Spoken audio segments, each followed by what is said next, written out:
When I first read The Winter's Tale, I thought it was one of the most affirming and hopeful in all of Shakespeare's works. But it obviously doesn't start that way. Instead, I was left aghast watching a jealous king tyrannise his wife and court. Shakespeare's remarkable representation of jealousy shows how it can hijack our minds and render us illogical. That's one reason why The Winter's Tale matters.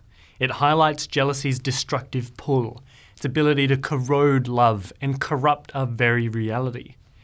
In experiencing the play's depiction of jealousy, you'll sharpen your understanding of human weakness and human folly. But you might be thinking this all sounds very tragic. Haven't we already covered that last week?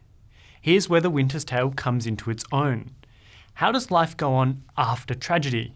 Are people despondent or hopeful? One of the beauties of this play is that its focus extends over a period of time that allows us insight into the cyclical nature of human life.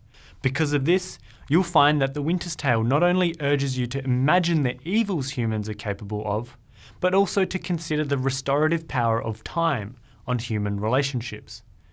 This play matters because it's not just about what an emotion makes us do.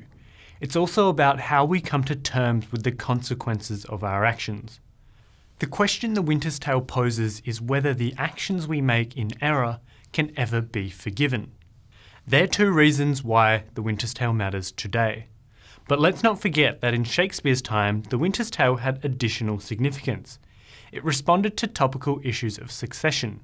This was a time known as the Jacobean era, where King James I ruled England after the death of Queen Elizabeth I. The Jacobean era lasted from 1603 to 1625. For the first time in 56 years, that is, since the death of King Henry VIII, there was a monarch with a royal family, one with 3 children. This generated much anxiety and worry, given that Elizabeth I, the Virgin Queen, died without leaving an heir to the throne. What would the new ruler be like? Were they fit and able to lead their people? The Winter's Tale was written in 1611 and performed in November at the court of King James I. It was performed again at the court in 1613 as part of the celebrations that preceded the marriage of James's daughter, Elizabeth. It was also popular at the Globe Theatre, where it was performed for the first time in May 1611. Part of its popularity for the common folk who frequented the Globe came from the insights it gave them into court entertainments. The Winter's Tale stimulated their imaginations. Court entertainments were highly stylised and very expensive to put on, partly because they used sophisticated stage machinery to create what we would today call special effects. There are 2 famous examples in The Winter's Tale. The first is the bear that chases Antigonus off stage and eats him at the end of Act 3. This event is commemorated today in fridge magnets, t-shirts and other such memorabilia, printed with the humorous and much celebrated stage direction, "Exit, pursued by a bear."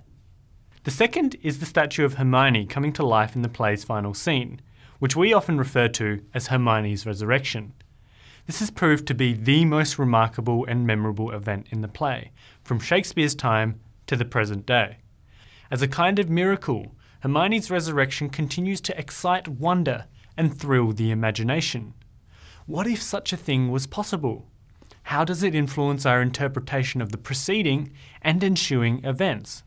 And what is Shakespeare telling us about forgiveness and time? Every member of every audience will have different answers to these and other questions that surround Hermione's resurrection. Perhaps the scene's effect on our own imaginations is the most important reason why The Winter's Tale matters. Do you remember when Lucy talked about the theatre critic Benedict Nightingale and his comment about Shakespeare's plays as a kind of gym for the under-exercised imagination? Well, now's your chance to get your imaginations into tip-top shape as you explore The Winter's Tale. On the next page, begin your workout by learning more about Shakespeare's tragicomedies, his plays of wonder.